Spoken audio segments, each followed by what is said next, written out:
I'm Rantasmo, and murder mysteries need more gay. Murder and mystery have inspired a countless number of movies, not to mention super expensive dinner theater. If a murder mystery has a gay character, we're usually talking gay killer, gay victim, or both. And depending on how they're portrayed, this can get a little dicey. It doesn't really get much dicier than Cruising. Cruising came at a time when gay visibility was fairly low, so people were especially sensitive to negative portrayals. And this movie made a lot of people really, really angry. Not just because it was about a gay serial killer who kills gay people, but because it painted such a dark, ugly portrait of the gay community, in particular the S&M and leather subculture, which is depicted as seedy, shockingly violent, and emotionally poisonous to its members. Almost as though being gay and/or being a serial killer is somehow contagious. The movie's protesters had pretty valid concerns, but in hindsight, it's a little hard to take Cruising very seriously. This is, after all, a movie where the police interrogate people with the use of naked cowboys. What the hell was that? Midnight in the Garden of Good and Evil is a very different sort of murder mystery, light on both murder and mystery, and heavy on courtroom drama.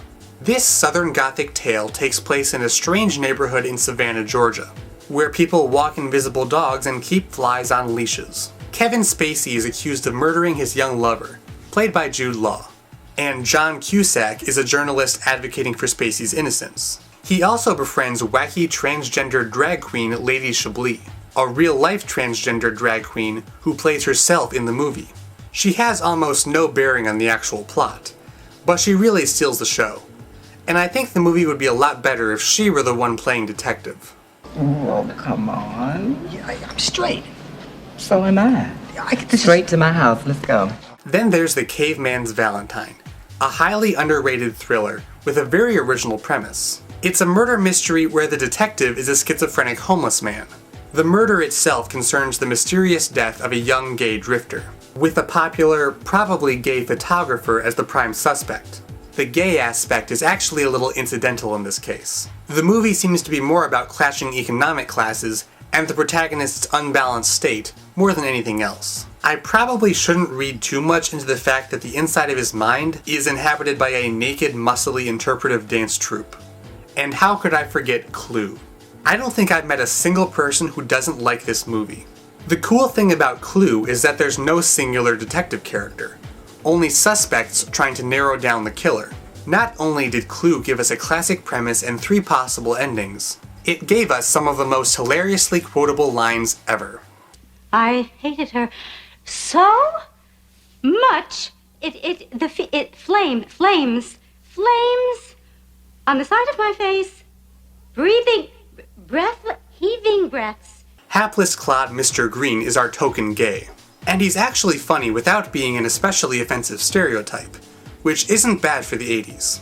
Things get a little problematic with regards to the third ending. I'm referring to the part where Green turns out to be a heroic straight FBI plant, just pretending to be a bumbling butt monkey. Okay, Chief, take him away. I'm gonna go home and sleep with my wife. Is it a funny line? Sure.